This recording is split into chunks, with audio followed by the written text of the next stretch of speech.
But then at the very end, we have an epilogue, and yes, that I was smiling. I don't think that scene triggered the emotion that they wanted to trigger. It was kind of make it.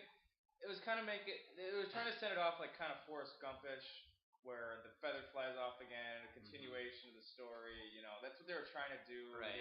Make it feel nostalgia and what a journey it's been. The emotion it triggered for me was uncontrollable mirth. It was. What happens is that they have an epilogue and they. 19 years later. 19 years later, and they get the same. They use the same actors. And they don't even gray their hair or anything. They didn't really look older. Harry Potter's got a bad comb over and wimpy sideburns, and I guess that makes him a father. Did he look 45 to you? No. Would he be 45 if he would be? Well, he'd be.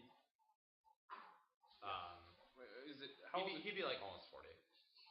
Okay. But come on. So 19 or 20 years later, and how old is he in this? 18. 18. Okay. For all intents and purposes. Okay. Yeah. Might be 17. So he was in the late 30s. Okay. Yeah. So. And he looks. And the actual actor is about 21.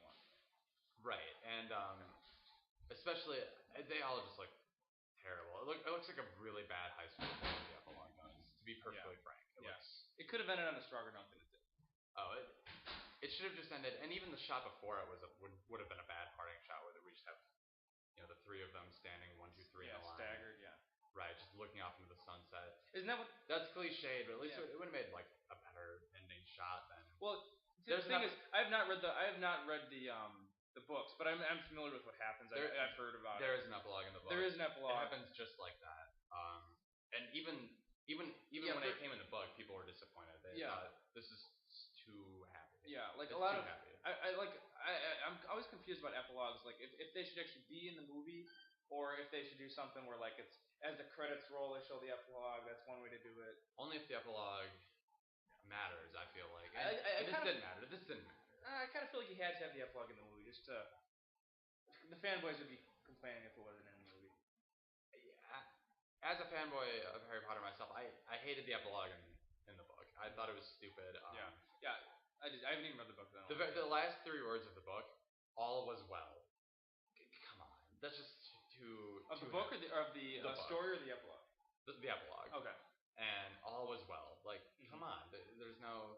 At least it was better. I'd at least prefer a victorious battlefield. They came through at the end. So a feeling like that, as opposed to we've just been sitting having normal, boring. And they live happily ever after.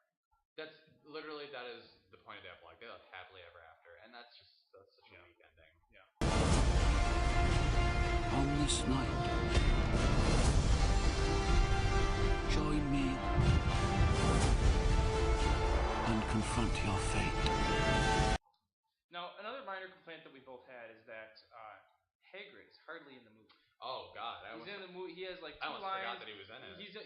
You see maybe 2 shots of him, 2 or 3 shots. He's in. Well, first of all, he's captured in the woods for some reason. We're not sure how. The things that he's in the movie, he's also in the book, but he does a lot more in the book during the whole big battle sequence, whatever. He's roaming around, he's fighting. Yeah. They talk to him a little bit. They're excited to see him. They hug a few times, whatever. But in this movie, Harry Potter is just trotting into the forest, and Hagrid, for some reason, is there, and he's like a POW. Yeah. And the thing about he doesn't do anything. His sole job is to physically carry Harry back to Hogwarts, and he does this in the book as well. But this is a perfect example of when they're strictly following source material when maybe they really shouldn't be. They could have just had Harry levitating in front of them back into the castle, and maybe the spell could break, and that's how he gets away. But instead, they decided to rigidly follow something when they've already set a precedent that they don't care about following things if they don't want to. But they rigidly follow this, and it doesn't make sense within the context of a movie. Right. And then after all the big explosions, we see Hagrid again, and he says, "Harry," gives him a hug. Harry Potter doesn't say one word to him. Yeah. Harry Potter doesn't speak to Hagrid the entire film. Yeah. He doesn't say a word to him. Yeah. See, as a fan of the earlier movies, I remember Harry Potter was a big deal back in I think the first movie came out when we were in 6th grade. It's still a big deal. 5th or 6th grade. Yeah, it still is. But yeah, but even especially back in the day, it was just getting started. I remember seeing the first movie in the theater, and I love the character of Hagrid. I thought in the first movie he's probably the 4th most important character in that movie besides Harry, Hermione, and Ron. He's arguably. He is one of the most important second. I think the only people you can claim are main characters are Harry, Ron, and Hermione. I think everybody else has to fall under supporting character. But he's probably one of the biggest supporting characters. Yes. In the first movie, other than maybe Dumbledore. Right, Dumbledore and Snape too. Sirius perhaps, but he's not in them now. As a fan of the books, I did notice that over the last few books, he sort of was getting written out. He still had his moments, and he was in there because we liked him, but he wasn't central to the plot anymore. Yeah, but I just would have liked a bigger payoff with Hagrid. Maybe part of it too is that this. I keep forgetting this is a second part of a movie. So correct me if I'm wrong, but he's not in 7 Part 1 either. Not in it at all. Really? Isn't he? No, he's what not. What about the motorcycle stuff? He's not in the first. He's not in the first half of the 7th book either. Okay.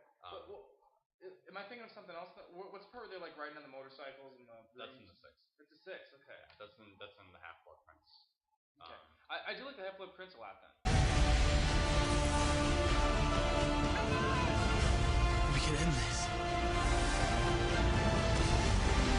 The 6th one is one of my favorite movies then. Of the series. It's good. It's it's very gratifying to receive information about characters and get to know them, and that's which is why Snape's bit at the end is the most gratifying sequence of the entire movie. It's just nice to receive so much information and deepen a character. That's all we care about as an audience. Yes. Really. Also, as someone who's not read the books, I did not realize that Snape died in this one. I knew everybody knows that Snape kills Dumbledore. I knew that going into the 6th one, but I did not know that Snape got killed in this one. I kind of expected him to live. I didn't really see that coming, so that was a nice little twist to somebody. Did you think that he was a bad guy or a good guy the entire time? Well, I was. As somebody who hasn't read the books, I knew that he was a good guy. Okay. I already knew that, but everybody was wondering, like. Reading the books for the first time, a lot of people were kind of wondering, like in the first movie, you think that he's a bad guy, he turns out to be a good guy. In this one, when he kills Dumbledore, people are like, oh, he actually was a bad guy. Oh, right. Yeah. And then, but J.K. Rowling does but J.K. Rowling does the same twist again by having him be a good guy. So it's kind of the same twist twice. But we fall for it both times, so it's done well. Yeah, it is done well. But I for some reason or another, I just didn't realize that he died in this one. Yeah, because I knew the general plot of I kind of knew how it ended, but that's one detail that I guess I missed out on with other people talking about it.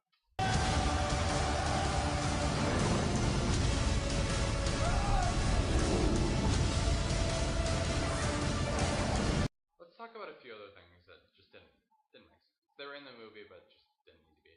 There's this one sequence that sticks out for me where, for some reason, first of all, it seems as though Voldemort has tens of thousands of soldiers all coming fighting into the castle, whereas like there's only like a couple thousand maybe at Hogwarts at maximum, a couple hundred even it seems like. But Voldemort's got these swarms of people, and there's this really long rickety bridge that connects Hogwarts to I don't know somewhere else.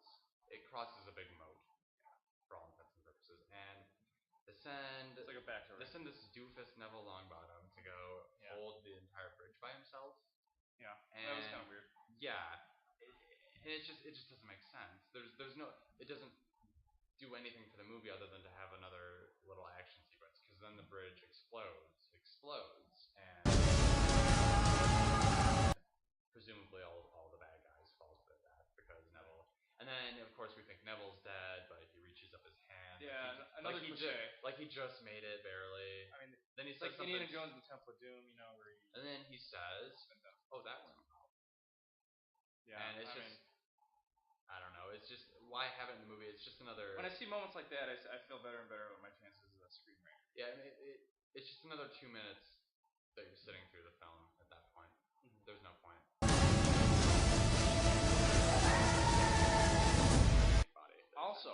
Also, the look of Voldemort. Voldemort comes in the 4th movie. You first see him as a fully fledged villain. Right. The actor who plays Voldemort is Ralph Fiennes, I think is it. Ralph Fiennes, I think is how you pronounce okay. it.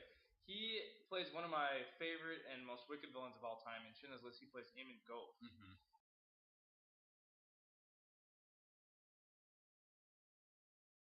Extremely evil guy, and I really like Voldemort in these movies. I think he pulls. First of all, the look of the character is really well done. Perfect. Looks like a snake. Looks like Snake. Like, he doesn't have a nose.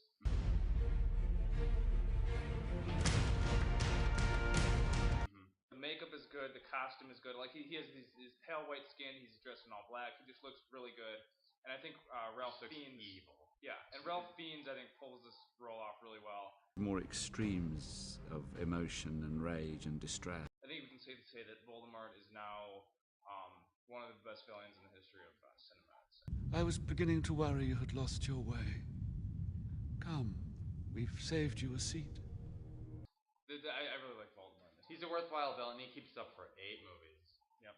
Not many people can say that. That's more than Freddy Krueger. Yeah, that's true. But less than Jason Voorhees. So, yes. Go figure. My lord, I'd like to volunteer myself for this task. I must be the one to kill Harry Potter. Okay. So, Austin, what are your closing thoughts on this movie and the Harry Potter series as a whole?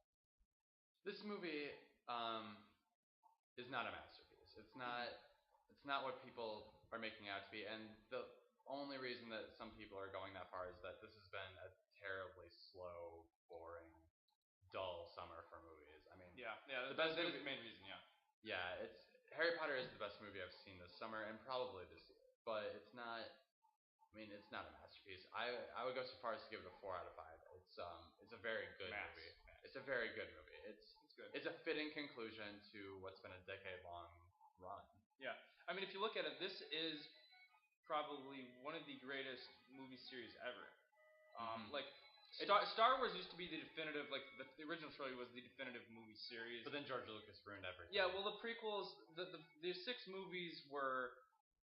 I think the way it currently stands, I think Star Wars, all 6 movies is the 3rd biggest movie series ever. James Bond being 2nd, and this is number 1. This is the most profitable movie series ever. 8 movies, and I think each of them made probably $200 million at least a movie. I would go so far as to say that there's only 1 weak entry in the entire series too, that being Prisoner of Azkaban. Yeah, I think all the other ones are at least good. I think if you can make that case, they're passable movies. There's a lot that brings the 3rd one down, which we won't go into. Right, but another day perhaps. Yeah, another day.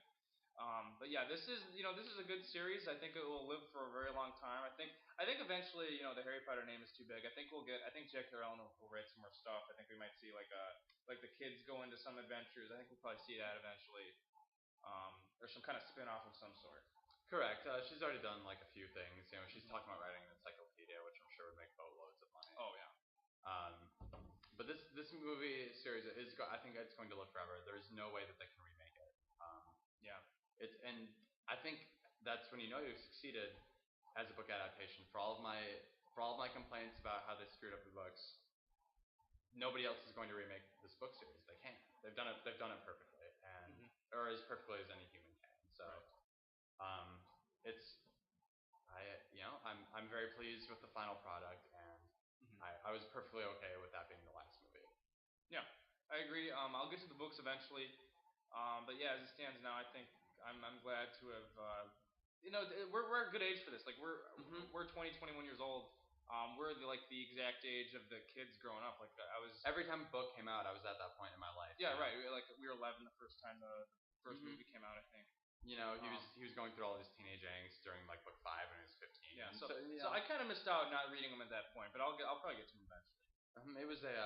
It's one of the hallmarks of my generation, and it's a difficult thing to tackle. And by all means, if you haven't seen Harry Potter number 8, go do so. Check it out. It's worth your money. It's well worth your money. And we saw it in 2D. Is it necessary to see it in 3D? I didn't see it in 3D. Okay, yeah. You don't have to. You can tell there's a few times when they're pandering to the 3D market, but by all means, check it out. 2D it works just fine. Check it out. Let us know what you think.